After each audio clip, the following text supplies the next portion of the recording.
વડોદરામાં ફરજ દરમિયાન વિશ્વામિત્રી નદીના કિનારે જોનફેરની પ્રવૃત્તિ કરી હોવાનો આરોપ જેમની સામે છે એવા સુરતના તત્કાલીન town planning officer Kailash Bhoya સામે વડોદરામાં ભ્રષ્ટાચાર અને સત્તાના દુરુપયોગની અરજી થઈ હતી, જેની તપાસ બાદ ગુનો દાખલ કરીને કૈલાસ ભોયાની વલસાડથી ધરપકડ કરવામાં આવી છે.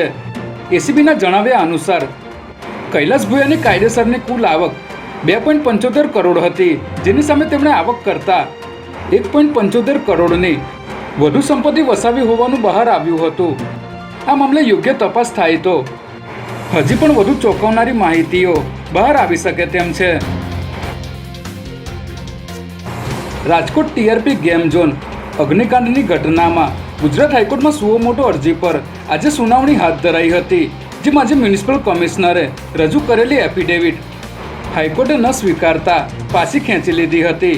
આ મામલે હાઈકોર્ટે જણાવ્યું હતું કે ઘટનામાં જે કમિટી બની તેણે પણ ટાઉન પ્લાનિંગ વિભાગનો જ વાંક કાઢ્યો હતો અને આવી એફિડેવિટથી હવે કોર્ટ પણ ત્રાસી ગઈ છે, જેથી કોર્ટે કહ્યું હતું કે મ્યુનિસિપલ કમિશનર પોતાની ભૂલ સ્વીકારીને માફી માગે.